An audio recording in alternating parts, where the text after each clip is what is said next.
You have a lot to say, so well, I think we should get SJM out of the way. We're gonna get flamed really bad. Yeah, we are. Hi everyone, welcome back to From a Fan's Point of View. I'm Alahni. I'm Tilly. And given recent events, the recent event being that SJM is going on Call Her Daddy on Wednesday, March 4th, we wanted to do like a mini podcast episode / rant. Because we are or were or am is future tense past tense SJM fans. Yeah. So if you know me or if you follow me, you saw the TikTok that I posted maybe yesterday, just kind of ranting about Sarah J. Maas and what she means to me, what I think about her and her controversies. And I've received a lot of comments and some of them pissed me off. And I try not to respond to them because I don't like responding to stuff that's written in bad faith. But this is my podcast. This is our podcast. Thank you. This is our podcast. So I can rant here. I can let it all out here. Because I will block someone or delete their comment if I sit there and I find myself being like, and then I'm like, wait, control it. We can just block. We can just block. I got a cool. So then I will block. I don't care what you said. I don't care if you're agreeing with me, if you're like not agreeing with me for some parts. It doesn't have to do with that. But if you're pissing me off, I have to block. I have to protect my peace. It's my page. My page. So, I feel like one of the first things I said in that video that got feedback was that she is an inclusive and diverse author. Thoughts? I think that a lot of people like to really focus on Throne of Glass, which she started writing at 16. Let's just say that.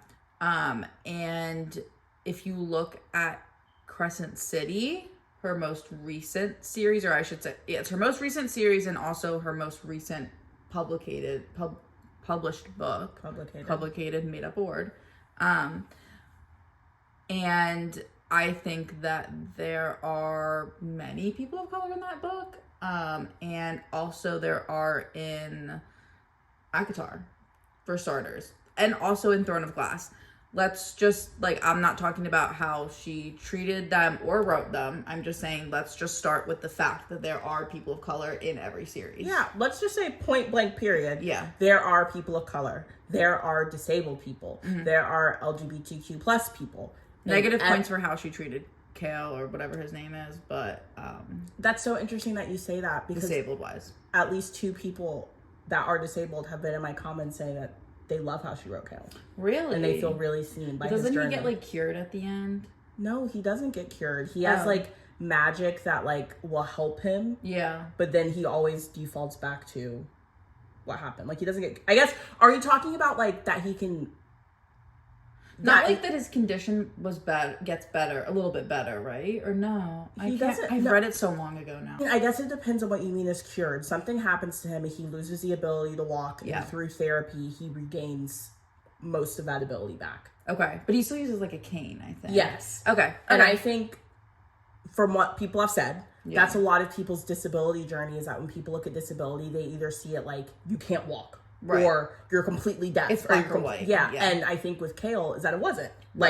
He was able-bodied, then he was completely disabled, then he was able to get something back, and then it fluctuates. So I got lost in the echo chamber, which we'll get to later. No, but I think that's fair when you see people being like, this is bad because he was cured. Not what happened. Yeah. Not what happened. Also, it is we're going off topic a little bit, but it's hard when you've read the book so long ago that then when people bring up stuff, you're like, oh shit, I didn't realize that, or I didn't remember it that way. And it's I misunderstood, or I was lost in the sauce of all of this and didn't realize this. Yeah. Which is actually what just happened to me. No, I think that's it happened in this moment. That's why I think it's important to have this kind of open, candid conversation between the two of us. Because one, we have, we both liked her, but we have different views. We do have a little bit of discussions on things. And I think that's important because, the people criticizing her or her work, one, most likely haven't read with it or engaged with it in any honest way. But 2 are, if they're in an echo chamber of, someone else said this and this must be true. And they're just da, da, da, da, and no one's actually coming with the facts. Yeah. It also reminds me of someone in one of my classes who uses a wheelchair, and I don't know her entire situation, but she walks sometimes. Yeah. Imagine telling her she's not good representation in a book. Like, I was like... No, it's true. When you think about it, like, imagine if there was someone who literally, like, their disability, sometimes they have to use a wheelchair, sometimes they have to use a cane. Imagine being like, that's not real. Or like what they're saying, that's not cured sometimes. That's not good representation. What? That's a real, actual human person. Yeah, disabled person. Yeah, like, what do you mean that's not real representation? Yeah, you just made that up. But this is, I think this is really good. But I think a lot of what I'm seeing is from people that have heard from other people that isn't diversity and inclusivity in her book. And I'm not arguing whether you think the representation is good or bad. I personally think that's super subjective. I think as long as it's not like very outwardly harmful, stereotypical representation, and even that can be subjective. I think it's very hard for you to say she wrote this character in a racist way. Yeah. What do you mean? There are some people in the video saying like she has stereotypes for some of her characters.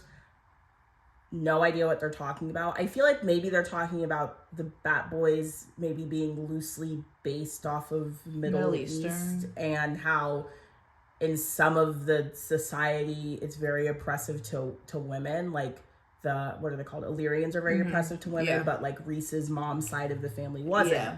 I think it's hard because it's like within that diaspora race, whatever you want to call it. One, it's not a direct one-to-one. This is a fake universe. Two, I literally just said half of the universe half of the people are oppressive. They're not even half. It's actually a small population, Illyrians of the Fae, are oppressive, and then the rest of them aren't. Yeah. How does that mean that I do think a lot of this is coming from people who haven't read the books. And I feel like I sound super crazy, like trying to explain to them what you're talking about is a very small subsect of the total Night Court population to hold up a mirror to show that they are backwards. I think two things. One, I think that if you want to talk about diversity in books, we have to talk about diversity in books. And a lot of content creators are scared to say it because they don't want to lose agreements or jobs with publications or stop getting sent books. Emily Henry, no people of color. And this is not shade to those authors, but I'm just saying, like, if we're going to talk about diversity in books, let's talk about diversity in books. Emily Henry, no people of color. No gay people. No gay people. Allie Hazelwood, no people of color. No gay people. I don't know. Lila Sage. Like Abby Jimenez. Like Sarah Adams. I just met her, love her down. No people of color, no gay people. We literally don't exist in their worlds. Lesbian, black woman. Yeah. Like, we don't exist. So, I mean, damn the bars in hell, but at least Sarah J. Maas wrote them in. No. Like, I don't know. Like, do you know what I mean? Like, I'll just speak from the perspective of a white person. I would probably say around, like, 2020. I don't want this to come off, like, white savior-y or whatever. But, like, since 2020, I learned very quickly that it's super important to listen to the black people in my life and black people on the internet and black people, listen to their voices and listen to what they're saying. I think that is a true statement, but it's like a yes and I think while that's true, sometimes we end up in an echo chamber, because something we talked about is that I felt like SJM should at least apologize for what went on with the Breonna Taylor post. We can go into more of that later. Alahni doesn't feel that she needs to. So we were having a conversation yesterday. It just made me think about some videos I've also seen that like white people need to think for themselves, and it's important to listen to black people, and it's important to listen to their voices and take in what they're saying, but you also need to be able to form your own opinions, because you are not going to be walking around with the same political views as like every person on the the internet or like in life. Like, take Kanye West. He's a black person. Candace Owens. She's a black person, a black woman. Like, not taking in what they have to say because they're saying harmful things. So, like, this isn't to say that people can't be offended or they can't have their opinions. I'm just saying that in the grand scheme of things, as a white person, you need to be able to form your own opinions too. You do. And I like that you're bringing this up because the amount of white women in the comments on the video I posted yesterday trying to tell me how to feel or give their opinion on what I think or whatever. Oh, you guys have got to stay in your lane. Oh, you can disagree. That's fine. There are many comments that I didn't delete or respond to that disagreed because it was done respectfully and actually talking about the points that I made in the video. You're not going to come on my page going, well, as a white woman, I think this should tell you blah, blah, blah. Don't care. As a white woman, done. I don't care. As a, what? Like, no, you're not going to tell me. I said I felt seen in her books. Also, you can't. You're going to tell me I didn't? What do you know? If someone says, I feel this, you can't say, no, you don't. Yeah, like. Same way if someone says, I feel she should apologize, we can't say, no, you don't. No, that's not true. Like, that's how someone feels. Like. I think it's hard for me because I don't want to say, like, I feel she shouldn't apologize. I feel like she should apologize. I think it's more when I read that post, I knew who SJM was. I knew who she was as an author. I followed her on social media. I knew how outspoken she was about politics, how liberal she was before it was super cool for authors to do so. I knew that. I knew that she was the most famous, on her way to being the most famous, definitely top 5 most famous authors in the world based on copies sold. I knew all of that. I also was a fan of hers. I also was a black woman, so I also knew about Breonna. I also am a black woman, so I also knew about Breonna Taylor. And so genuinely, when I saw her post saying, you know, here's my new book cover in light of what happened to Breonna Taylor, I hope it brings you some light in your day. Please remember to go vote. That's the gist of what it says. I was like, damn, like, this is bringing a little bit of light in this fucked up moment in history because, like, for 1 second, I could just escape into this book. And knowing that she's constantly spoken up about politics, knowing how many eyes were going to be on that post because we were waiting for the cover reveal, knowing all of that, it didn't feel malicious or like she was using what happened to her to sell books at all. I think that's such a crazy take from someone that doesn't need help selling books at all. And knowing that her posting in conjunction with such a liberal view at the time is going to lose her sales. That's just point blank period, the truth. So any criticism of that, I think you can say, I think she should apologize. I think it's distasteful. I think that's your opinion. I don't really give a fuck. I think my issue is people going, she's racist. What? Yeah. She's racist. She used this woman's horrible death to sell her books. Logically, doesn't make sense. Doesn't make sense at all. That's my issue. Something I keep with me too, another thing that I feel like I've learned throughout the years and I saw posted from a black person was that she was like, as a white person, you're gonna get it wrong. I'm not saying SJM did or ditto, take that out of it. Speaking up about minorities when you weren't, like, I know I wasn't properly educated on minorities growing up or in school and how different microaggressions seep into everything and all this stuff. Like, this is all stuff I've learned on my own. So, like, as a white person, I'm gonna get it wrong, and it's about taking what people say and keeping it pushing. But also, like, you guys shut her down bad. Like, if you truly think that it was distasteful, I just think it wasn't handled. And, like, I don't know. I'm just, like, really sick of this, like, we're not giving people room to grow. But then I go back and forth because then I'm like, why should black people have to give white people the space to grow? Like, they shouldn't have to put up with it. But, like, I guess, I don't know. I think, so I get what you're saying. I think my issue is, I don't think black people need to give white people anything. I think my issue is the people seeing that and going on saying, she's a racist. This is racist. You're racist. You used her death to sell your books.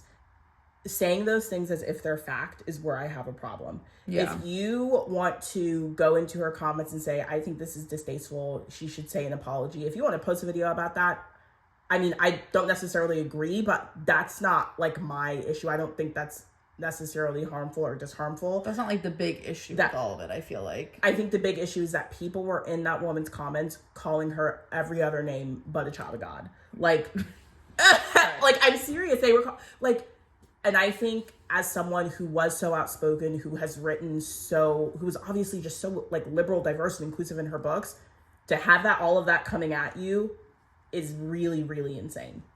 Yeah, and now she's silent. And people commented that, well, why won't she say anything? Why won't she say anything? She won't say anything because as a Jewish woman in 2016, she said positive things about Israel and positive things about her grandmother who was in the IDF. And 10 years later, people are using that to call her a Zionist, point blank, period. That's the issue.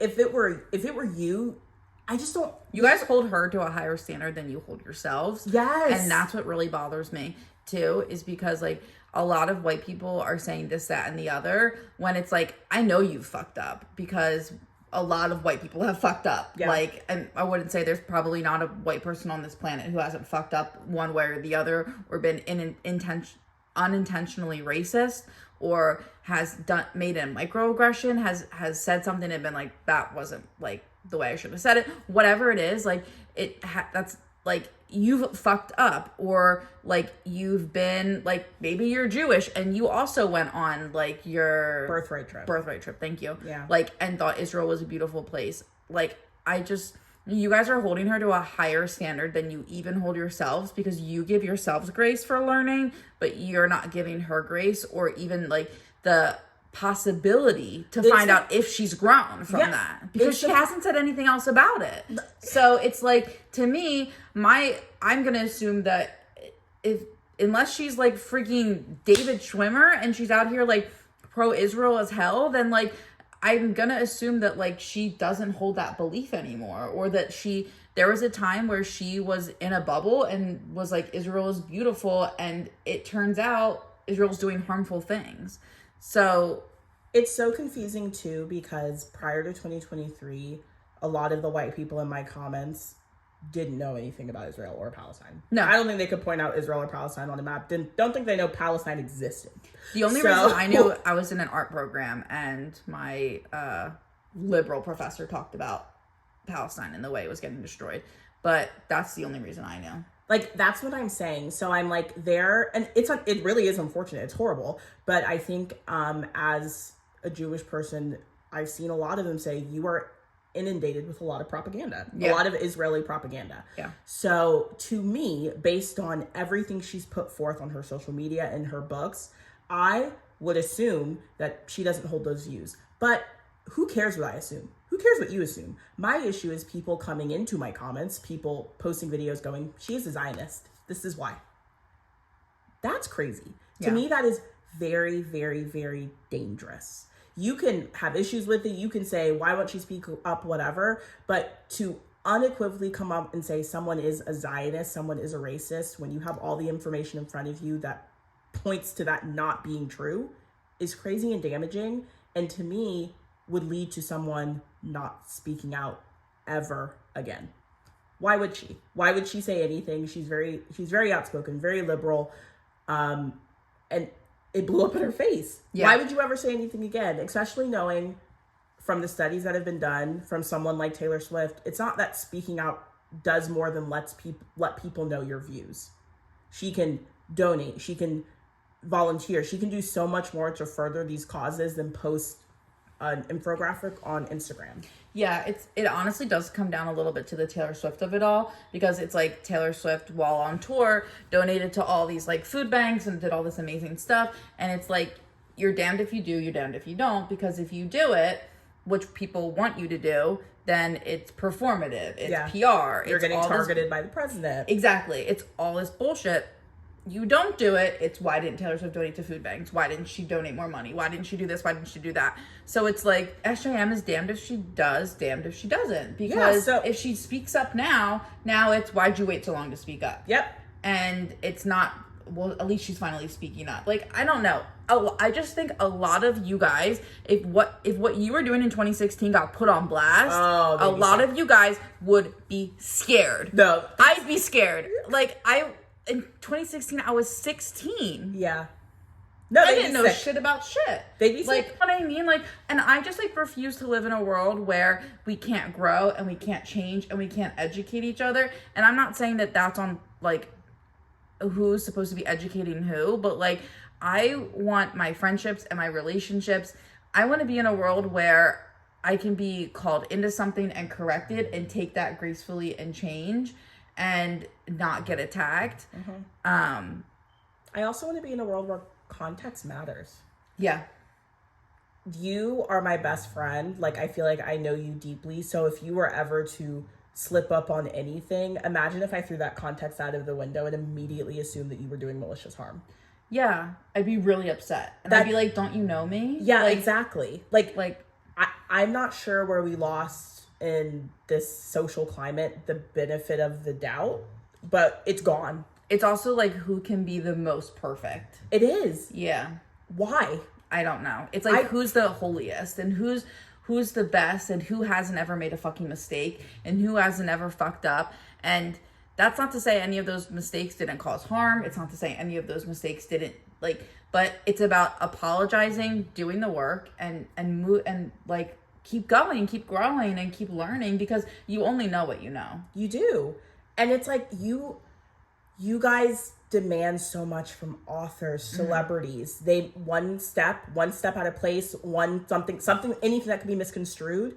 All of a sudden, they're dead to you, but then you wonder why they never speak again. Yeah. You're never going to hear from Taylor Swift again, like social political wise. Yeah, you're never going to hear from S.J. Maas again. Like, you're never going to, because you guys make people feel so unsafe to do so. Yeah. I think Taylor Swift and Sarah J. Maas are two women that let their work speak for them at this point. That's very true. And you can hate it, you can love it, I don't know, but that's what they're doing. It's very obvious what her political views are based on her work. Yeah. For Taylor Swift and Sarah J. Maas. If you want to ignore that and say that's not true, I don't know. That's on you. But we need to start using some context clues. We have to. And I've said this to Tilly so many times, she's annoyed of hearing it, but it means so much more to me that Sarah J. Maas has Black, brown, gay characters in all of her books and chooses to highlight them than it will ever mean for some author to post a fuck ICE Instagram story. It just does. Yeah. I literally don't exist in your fictional world, but thank God you posted fuck ICE. Like, what is that doing? Yeah. like you're like, vote, like, LGBTQ plus lives matter, not a trans person in your books. No, like, it's just like if we want to talk about performative, you're fighting for communities on social media that don't exist in your books. Isn't that a little odd? It's no, like, yeah, why aren't you writing them in? And it's not saying that I don't love these authors, Emily Henry, love Ali Hazelwood, whatever, but it's just saying, like, it's interesting what we hold value to. What if you're going to talk about it. Yeah, like, it's interesting what we place value on. And to book talk, it feels like an Instagram story is going to get you a lot farther than actual diverse, inclusive characters. So no wonder no one's going to speak. Like, what's there to say? We really have to start expecting more from white authors. Yeah.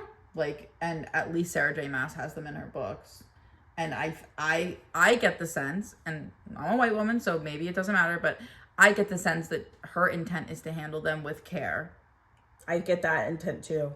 So I've never not gotten that intent in her books, but also I would hope that because people, and I think if something's handled poorly in a book, speak about it. I think it's important to talk about those things, and I think it's important for authors to, at times, not all the time, because we can't expect them to be in book spaces hearing all this feedback about their books, but like to take some feedback, especially if it's about how you included a minority group, and hope and give them that grace to be like, let's hope they saw the feedback. Yeah. And that in their next book, they're going to move differently. I think I completely agree. And again, I think my issue is to say, hey, they handled this person of color poorly. I think it could have been better done this way. Instead of saying that, to say they're racist. Yeah. So what's getting solved? Yeah. Nothing's getting solved. Like, it's not. Okay, so now you're calling them racist. They're not going to put, maybe they're not going to put another character. Maybe, like, they're not going to speak on it again. Now what? instead of saying like, hey, this was handled like not great, like blah blah blah. Yeah.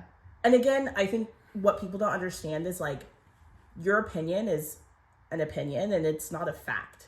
Yeah. And people really want you to treat their opinions as facts, and they want authors to treat their opinions as facts. Yeah. And they're not. They're not. It's your opinion. And for everyone that's in my comments saying, well,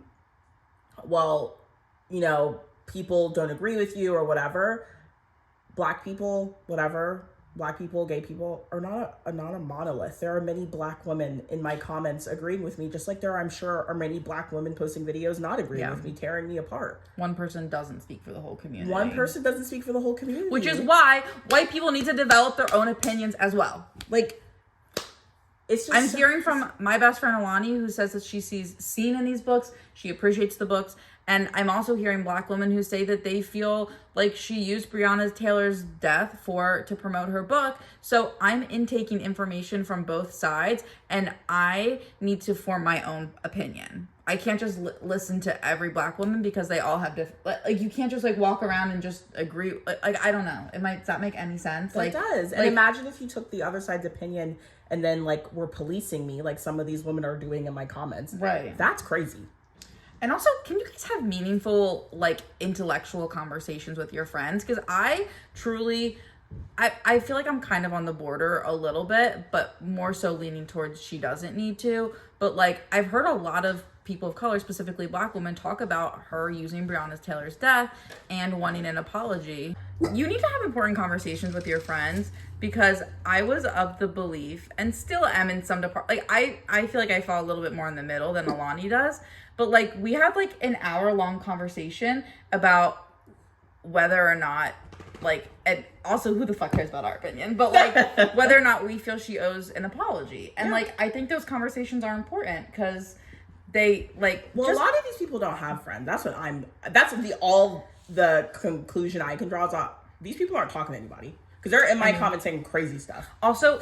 Can we please, this is the thing that the internet does the most that pisses me off so bad. If you say one thing, then you automatically didn't say everything else. Like, it's like, I bet you we're going to get comments that are like, well, why would you think, like, Sarah J. Maas is the best fantasy writer? No. Oh, brother. Oh. We didn't say that. We didn't say, like, you know what I mean? Like, it's like, the internet loves to do that thing. It's like, I love pancakes. No, bean soup. And it's like, what about waffles?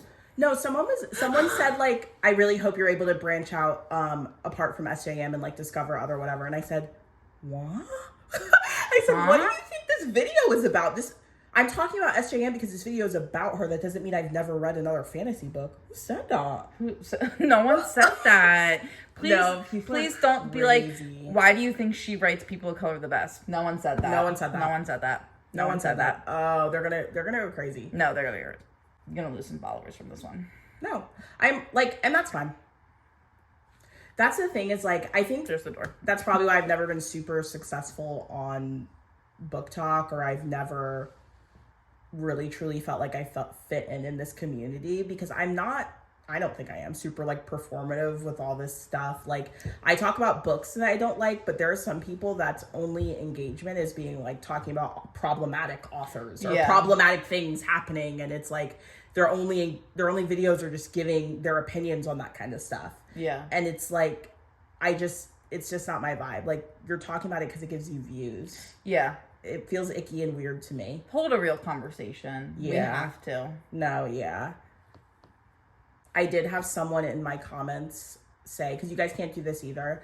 I was saying, like, you know, it's possible, like, she didn't know the depth of what was happening with Israel-Palestine. A lot of people didn't, unfortunately. No.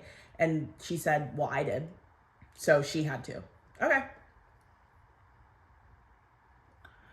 But what do I respond to that? I had to block. Because how do you respond to, well, I did, so she had to? I'm not saying it's good, but I don't know how to break it to you. Like, Americans were not well versed in this before 2023. No. Like, that's just true. Even Jewish Americans, again, because of propaganda, were not well versed in this. There are many of them on TikTok coming out and saying what they've learned since 2023 has completely shifted their view. I had a girl in my program, I've told you this story a million times, but there was a girl in my art therapy program, and she talked about how being raised Jewish, she went on her birthright, she thought like Israel was this gorgeous place, and like it wasn't until I started my program in 2023 that like all of this started. Well, it didn't start happening, but it made news that she realized how misinformed she was. Yeah. So like it like, but imagine if like everyone in that room went, yeah, so she's a Zionist. Wow. She's a Zionist. Exactly. She's not. No. A Zionist is someone who knows what's going on and chooses to stand by Israel. And maybe she was and is not now because she's finally learned. Like, what? I don't understand the issue with people growing. I really, really don't understand either. I don't either. We have to let people grow. God knows I've grown. Yeah. Like, and thank God. And thank God. Yeah, I've grown too. And thank God. Yeah. So thank you guys for this. Thanks for listening. If you're still here, no one's watching this. No, must have been scary. Yeah, but thank you. Tilly let me use this little mini episode to vent. We're supposed to be talking about Bridgerton, but I had to get this out because some of y'all were pissing me off bad. I feel so much better. Okay, good. I'm glad. Okay, so your demeanor has really changed. No, I know. I'm so happy. Oh, my husband's gonna be so great. He's gonna be like, thank God my wife's marked back. Safe. Do not let us know your thoughts on Sarah J. Maas. Yeah, we don't care. Please don't let us know. Bye.